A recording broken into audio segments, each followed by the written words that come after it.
What is up, YouTube? Today I'm going to be going over the top questions people ask me on how to bulk. Any questions I get towards bulking, I've kind of compiled into like a top 10. I'm going to be going over all of them today so you have them in a concise area, pretty much based off my experience rather than just purely science-based stuff. It's everything I've done and learned from my mistakes throughout the years, so you guys can learn from what I've done right and done wrong and hopefully learn faster than I did. First question is always, how do I know when to bulk? And I find this such a funny question people ask me because I have no fucking clue when people should bulk. It's very like situation dependent, person dependent, and goal dependent. But as a whole, I would say, obviously if your goal is to put on muscle, you should bulk. And if you're not fat, you can bulk. And fat is obviously very different to the average person, but if you're unhappy with the level of body fat you're at, that's super important. I don't think you should bulk yet.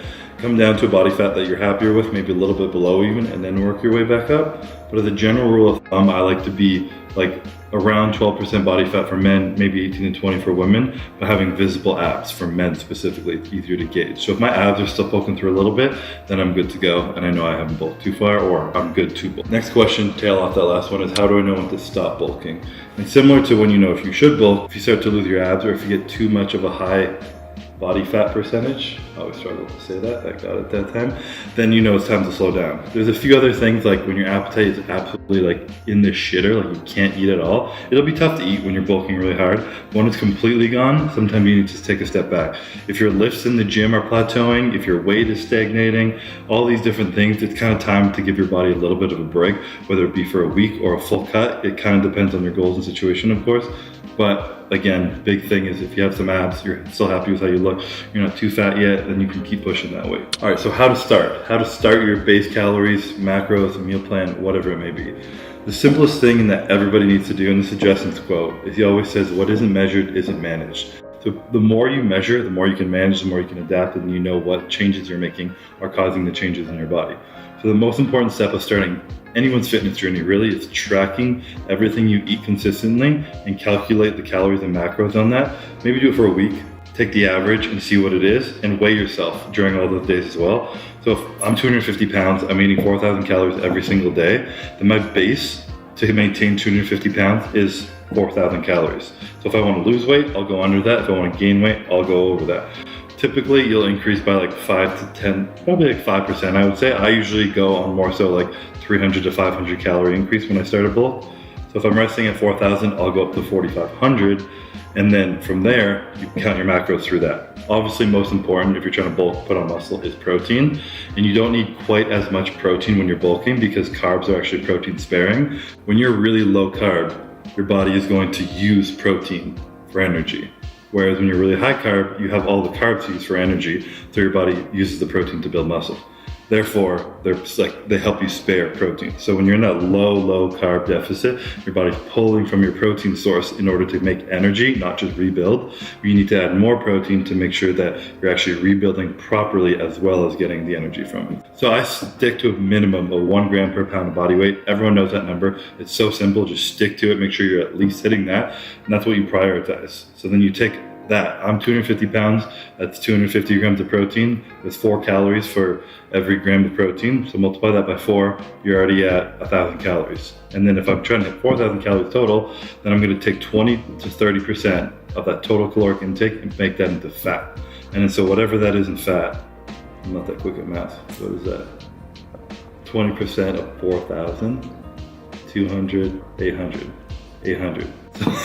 Quick math. So that would be 800 calories for me in fat. So then I have 1,000 calories of protein, 800 calories of fat, and then I just fill the rest with carbs. And then there's your macros right there. That's literally how simple it is.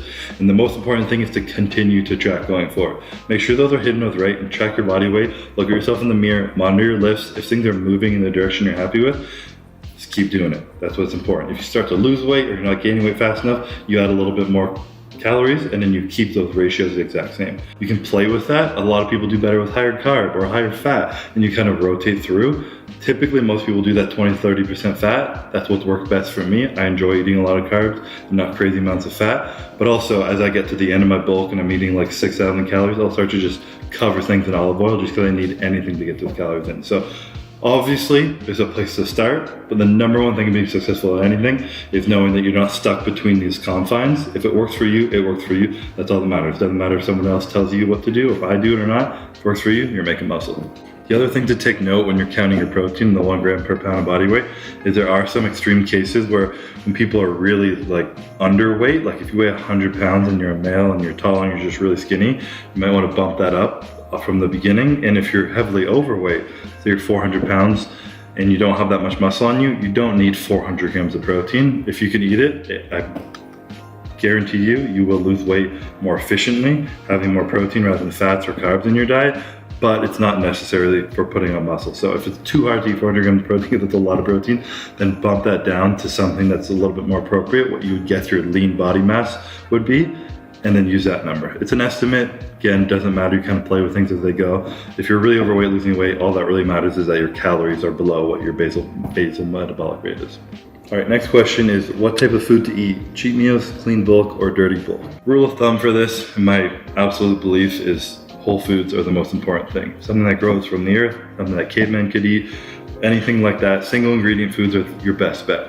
This is because, I mean, it's just normal food. Much easier for your body to digest. The more food you can digest and the nutrients you can actually absorb from it, the less you actually need to eat to get the same benefit out of it. The less you have to digest, better your stomach feels, the more you can eat. It's all just like a feedback loop to making more gains essentially. And even eating bad food causes inflammation in the gut, which slows everything down, slows your bulk down, your muscle gain down, causes inflammation in your joints, can start hurting you when you're in the gym, training. There's a cascade of effects that can come from that. Not to mention that it's just not as healthy for you. So yes, we're trying to put on muscle, but the healthiest way to do it is often also the best way to do it. So make sure you're actually focusing on eating clean whole foods and not just going after like a nasty dirty bowl. People always ask about cheat meals. Why can I have cheat meal? I want a cheat meal. What's the point of cheat meals? All these things. And over the last like 4 or 5 years of my preps, I didn't get any cheat meals. And that was because of what I was talking about before. I didn't want that like gut digestion messed up. I didn't want the inflammation from it. I didn't want to ruin my sleep that night because I was full of all this shit and have my joints hurting the next day. Everything I was doing was so calculated to be the best that I was like, I could have a cheat meal calorically and not get too fat, but it's gonna have this other, effects on my recovery, my digestion, that's just not worth it right now. So I didn't have those ever when I was in prep. In my off season, I like to live a little bit. I still eat really healthy though. Like if I go get a burger, sometimes I get a lettuce wrap, no cheese, because I know it's gonna mess with my stomach, and I make sure I stick with that. But again, it kind of depends on what your goals are. The only point of having a cheat meal is pretty much for your mental sake. If you need like a little bit of like stress relief or a break from it, and if that's gonna help you, then absolutely it's worth it. Even if you're a professional bodybuilder and it's gonna benefit your mind and calm you down and give you a nice like cortisol brief to eat a cheat meal, then go for it. It's not the end of the world. But as me trying to be the best in the world, I wasn't gonna do that shit. I was like, fuck it, I'm gonna fill up on good food I know I can digest, just eat more of that, still sleep good, digest good, and be better for it. But that like 0.01% change it's gonna make doesn't matter to most people. And even now, as a retired bodybuilder, I'd be less strict on doing something like that myself. So why would you clean bulk versus dirty bulk? I would say people with dirty bulk are just people who don't understand the in-depth like minutia of how important every little thing is to your body. So I just think it's just kind of the easy way out. I need to get some calories in, I'm gonna throw some shitty food down. It's also like a Band-Aid, the short-term solution for a long-term goal that you have. You just do that for a year, 2 years, even 5 years, from 20 to 25, maybe you'll get away with it if you're lucky, but it will start to catch up on you. So I just don't even recommend dirty bulking. Throw in your cheat meals if you really want them and need them, but clean bulking is the way to go. We're not just trying to get jacked. You want to take care of your body. And when you build that healthy relationship with food, that you're nourishing your body, you're fueling your body, you're putting good food in your body because you care about your body, it also makes it easier to diet because then you're not craving shitty foods when you're dieting, because food isn't just like a obsessive, I can have it now, I can't have it now. It's actually something that you appreciate and you're putting good things in your body. And when I switched that mindset of eating for health rather than just like restricting now or eating as much as I can now, and I was like, no, I'm putting good food to take care of my body. When I started prepping, I didn't even crave shitty food anymore. I was like, I want a little more rice and chicken, but like, it is what it is, I'm dieting. And it made it much easier for me, just a little mindset switch. As I said, it's so case dependent and bulking. Like when I was a 21-year-old, trying to put on as much muscle as possible, I remember putting on like 20 or 30 pounds one off season, probably more than that. And I was like 270 plus pounds. Midday, I was like 275-ish, and I dieted down to 220, and I was like eating shitty food, messing up my digestion, didn't care because I was 21 years old, and I was just pushing things. And that variance made it really hard for me. So I stopped doing that. So this is kind of again back to when you should stop bulking. If you're a bodybuilder, you really only need to go like 10% over your weight So I started being 20 pounds over my competing weight, which made it much easier for me to come back and down and make that weight and not stress my body out too much. It made my bulking way more efficient, but I'd also been doing that for a decade. So when you're at the beginning of your career, things are different. And this is why I always say, don't just listen to what I say, kind of just take knowledge in and try things out for yourself and see what works best for you at this point in your journey. Because what works for me won't necessarily work for you. When I was young, I could dirty bulk, do all this things. Same with you guys when you're young, you can get away with these things. When I had to eat almost 7,000 calories sometimes, I threw in some dirty food because at the end of the day, I just couldn't eat another bowl of chicken rice. I was just over it. So I'd have a protein shake, peanut butter and jelly, go to bed, and just, it is what it is. But now that I'm 30 years old and I'm a little older, my joint sound is good, digestion is good, everything is clean food, and you gotta be a little bit more strict. But luckily, because I had more muscle mass on me, I didn't have to eat as much food. So I was actually eating way more food when I was younger than I am now because I've already built such a good base. So there's always something different going on in your journey. Just grab the basics, top of the knowledge that I'm giving you right now. Start with this, track it, pay attention to how your body responds, and then adapt accordingly because that's the only thing that's gonna make you successful. Understanding your body and being able to adapt.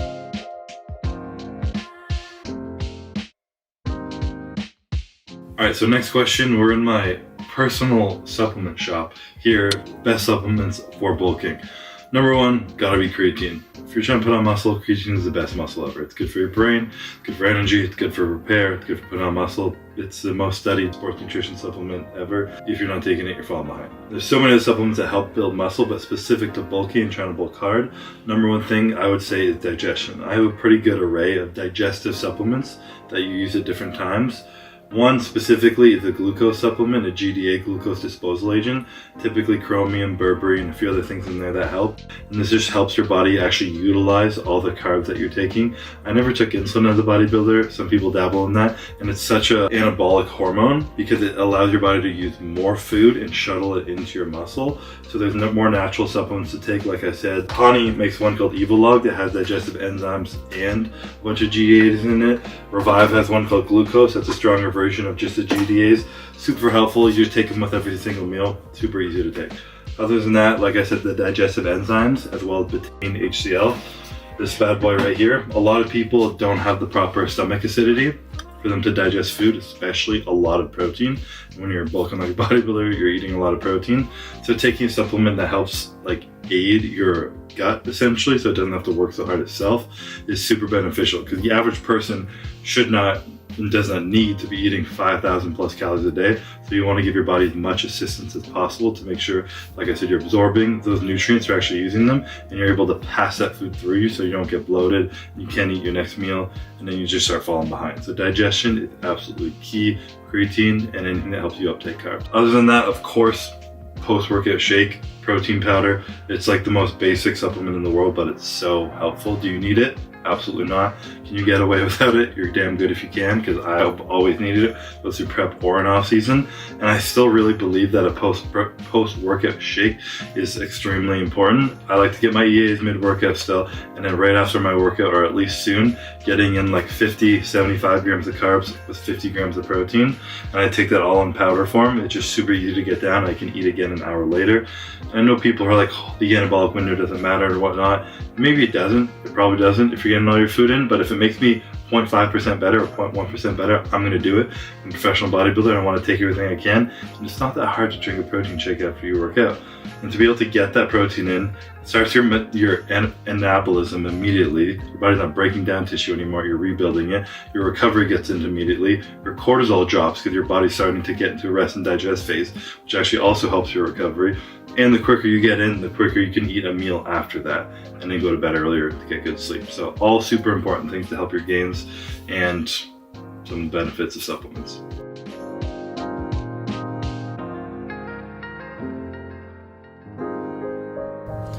All right, so gym questions. People are always asking how to train in a cut versus a bulk and all these things. And at the end of the day, it doesn't really matter that much if you're training really hard and progressively overloading on proper periodization.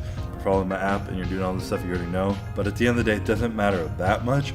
But if you take a look at what's going on when you're on a bulk, if you have a little bit more fluid in your body, therefore in your joints. You have more energy, you're recovering a little bit faster, a little bit easier. There's more nutrients to uptake.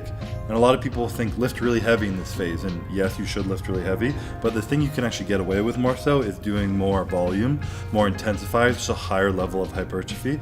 So training in a bulk with a lot of food, even on refeed days or whatever, you want to up your volume and intensifiers on those days. So things like double, triple sets, drop sets, rest pauses, all those kind of things are what you want to do in a bulk, because your body can actually handle that much stimulus and recover from it, and you have enough nutrients in your body to push that much volume for a longer workout. It's kind of a different thinking than you might think. When you're eating more, you want to do more weight, but you actually want to just still be heavy as possible, but more volume, more intensifiers, and it'll get more gains to use all that food. Like I said, there's no like optimal perfect way to do it, but that's the way I would do it. And to give an example of the way that my year used to look like with training, is I would take some time off, which I would be in right now post Olympia if I were competing again, give my body a break to kind of recover, get back into it, and then I would start rebuilding my strength for a little bit as food still low, not too high, and as my food ramped up, I would try and have my strength already back by then, and then I would start doing a crazy amount of volume with that base of strength. So get a little bit strong at the beginning of your off season, then my food gets really high, use that strength, keeping the weights the same, but then you start adding rest pauses, drop sets, supersets, all the kind of crazy shit of just like killing the muscle. Pushing some more sets past failure, training with a training partner, all those things that would stress your nervous system a little bit more, but are easier to recover when you have more food in you. So that's the way I would do it. And right at the end of my off season, when I'd be like peak volume, peak hypertrophy, just like hammering my body. And then when my calories would start to drop, I would actually start increasing the weight a little bit, because my volume would naturally have to come down a bit because I don't have as much energy, glycogen stores in my muscle. Gotta drop the volume a little bit, but I keep the weight as high as possible, because a stronger muscle is often bigger muscle. So if you already have the size to your muscle, maintaining strength will maintain the muscle, especially with low calories. So sometimes the reverse of what you think, but it's what I did in the last, like pretty much my whole career. And it really helped me get strong, make gains, and hold those gains throughout my prep.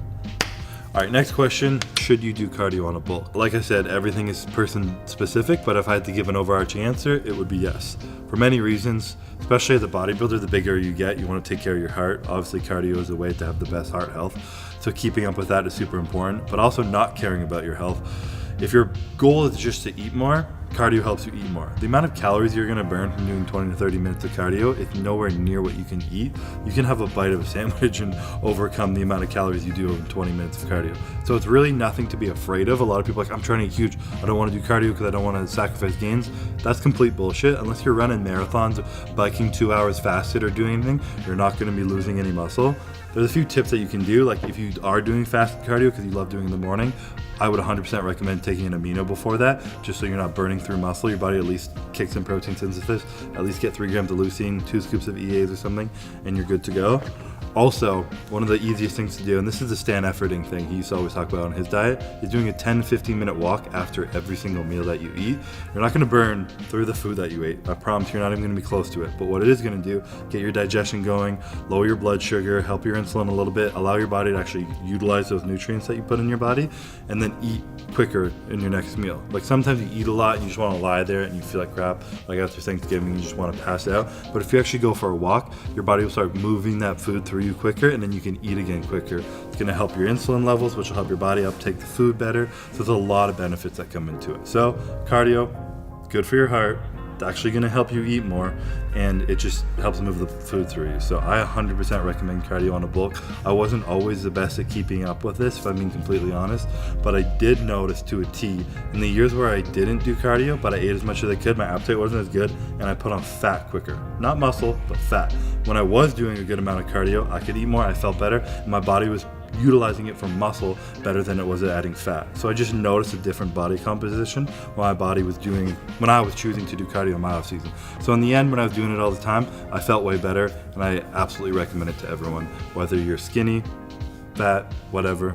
If you're skinny as fuck, do less cardio. If you're fat, do more. Don't overthink it, but focus on your heart.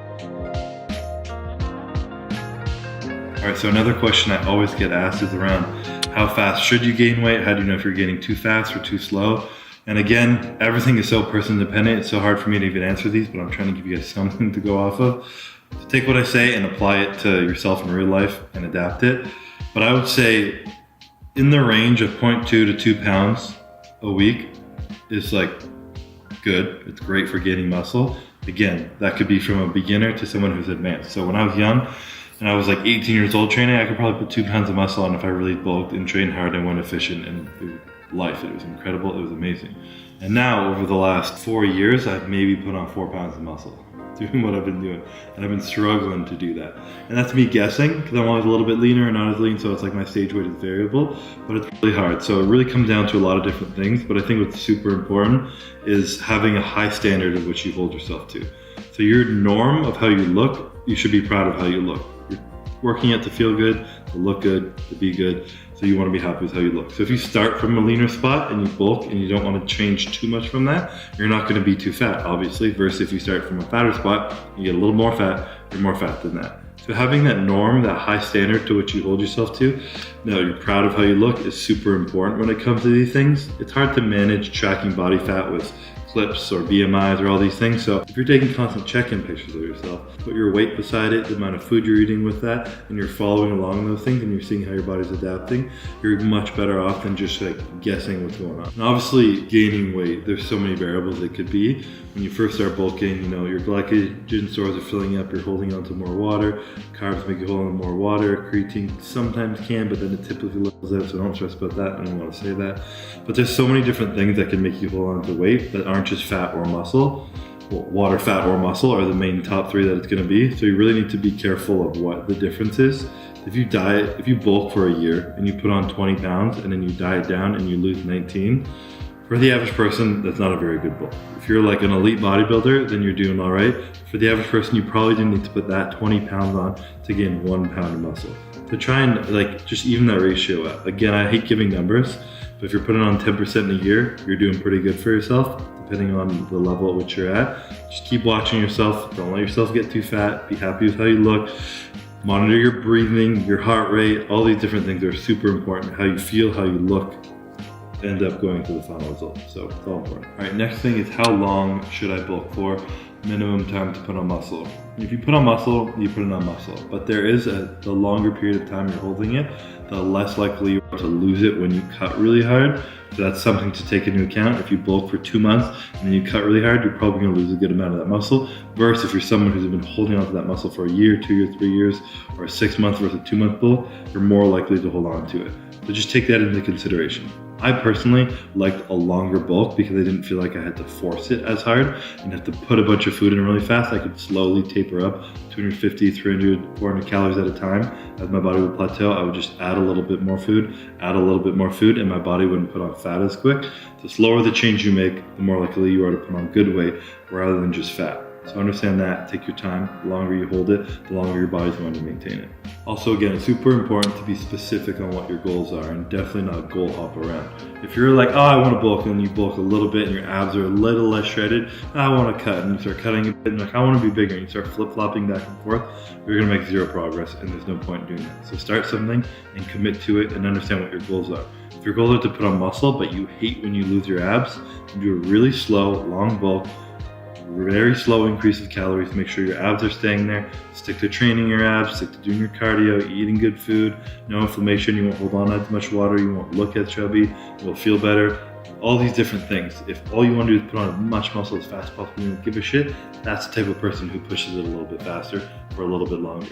So you kind of got to figure out what your goals are and tailor your work towards your goal. All right, last question, and another big one, crucial one. I've been here. What if I can't eat enough? And how to increase my appetite. Can't is a very strong word. Whenever I meet someone and they come up to me, often at expos, they're like 170 pounds, they're like, I can't put on muscle, I can't eat enough. I'm like, you're lying. Eat more, train harder, and just do it. It's always a possibility. If you really can't put food down and you're skinny, there's probably a reason why. Your cortisol is too high, your recovery isn't good enough. You need to sleep better, you need to slow down, you need to eat better foods, you need to check your gut.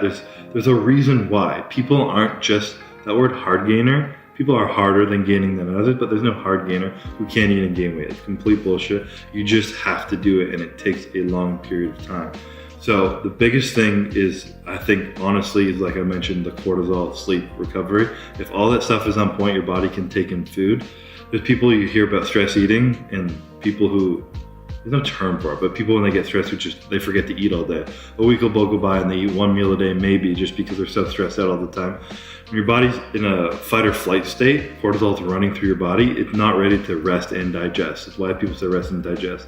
You're in a fight or flight, high cortisol, your body's not ready to digest food, it's not ready to take in food.